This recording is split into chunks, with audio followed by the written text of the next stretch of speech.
僕おすすめはって聞かれたら何に使いますかまず聞きます、そうだね。そこを飛ばして鋼材はいきなりこれがおすすめですっていうのはなるかもしれない。うちの場合だけだったら、うちの場合だけだったらだよ。そもそも、ちょっと変人がやってる刃物屋って知ってきてる人たちが多かったりするから、そもそも前提として、研ぎはされますかっていうところから始まるかもしれない。そう。だから研がない。はい。ね。で、研ぎはもう依頼します。はい。で、その中で最大のパフォーマンスが得られる道具としての価値が高いものは何ですかって言われると、まあ、SG2 系は、まあ、粉末排水いいんじゃないのってすごく思うし、うちもじゃあ、家庭用が一番何売れますかって言ったら、まあ、排水系だよね。で、やっぱり昔ちょっとそこに逆らって、錆びるね、鋼の包丁であったりとか、味の話とかを、まあ、家庭の主婦の方にしてみたこともあるんだけど、ある方が言われたのは、いや、そんなに美味しいもの食べたかったら、外食べに行くからっていう。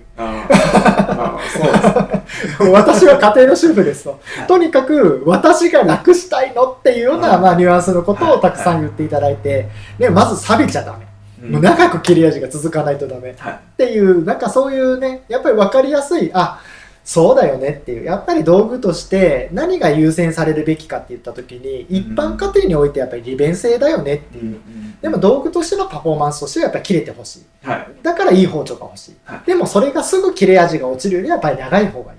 で、さらにはやっぱりね、もう水つけてポイってほっといても、ね、錆びない方がいいって、これ当たり前の話で、そういうところだけをまあね、重きを置けば確かに、もう粉末鋼はすごくいい鋼材だと思うね。なのでまあね V 金15であったりとかそういったものも結局その研ぐか研がないかそこが僕の中ではすごい大きな分岐点。研ぐんだったらこっちの方がいいよって勧めれるものはいっぱいあるし、だからそこが決定的かな。まあその研ぐっていう中でも別にシャープナーでもいいと思うんだよね。そういうシャープナーとかの中でもやっぱり使って自分でちょっとでも切れ味出したいっていう風になってくると、まあ削れやすい鋼材の方がまあ結果は非常に出やすいから、その方のどう使いたいかがまあ本当に一番大事だとは思うよね。そう誰においても絶対かって言われると、実際やっぱりねハイス系の包丁とかやっぱり硬いとマジで研げないってやっぱり言われる方が非常に多い。これも新品めっちゃ薄く作ってらっしゃるメーカーさんもあるから、それはそれでめちゃくちゃすごい切れるし、ものすごいハイパフォーマンスだと思うんだけど、長く使っていく過程で熱くなってきたりすると、途端に削れなくなってくるんだよね。急になんかツルツルツルツル。そう、それはやっぱり事実存在するやっぱりまあデメリットで、やっぱり僕も現場をものすごく料理人さん側でまあいろんなところ入らせてもらうと、その不満を言ってるものはやっぱり硬い系、研げない系のものに不満を言ってらっしゃる方が多い傾向にあるのはやっぱり感じてるね。だから自分で努力してるつもりなんだけど、包丁が答えてくれない。硬くて削れない。でもまあまたさらに紐解いていくと、まあその砥石ではちょっと厳しいかもしれないですねっていう、もう砥石と刃物ってまあ結局硬さの戦いだから、包丁側の硬さが勝って研磨剤が硬さがちょっと負けてるとなかなか削れてくれなくて時間がかかっちゃうっていうのが事実で、包丁のスペックはめっちゃ上がってってるのに砥石のスペックそのままですってなるとまたそれはそれで不満足ってなってくるから、まあ、そこら辺もまたね難しいよね。特に料理人さんに関してはよりハードルが高いというか、どういうスタイルでやりますか、研ぎますか研ぎませんかって、まあ、研がない人ってあんまりいないかもしれないけど、でやっぱり研ぎ方がちゃんと分かってないと最初はいいんだけどすぐダメになってくるみたいな。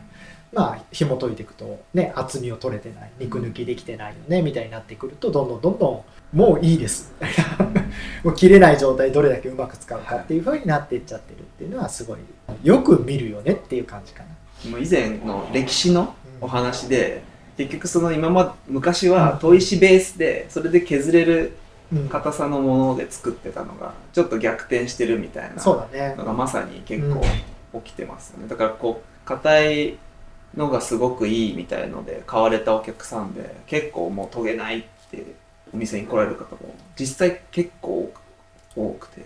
や本当にねやっぱり難しいとこだよね。ただやっぱりそこら辺の声に合わせてねアジャストして粉末鋼でもめちゃくちゃ柔らかく作るようになってきてるところもあったりもするから、その粉末鋼だから SG2 だからとかっていうわけではないんだけど、自分が研ぐのか研がないのか、硬いのか硬くないのか、砥石の方もちょっと気をつけていただけるといいんじゃないかなとは思うんだけどね。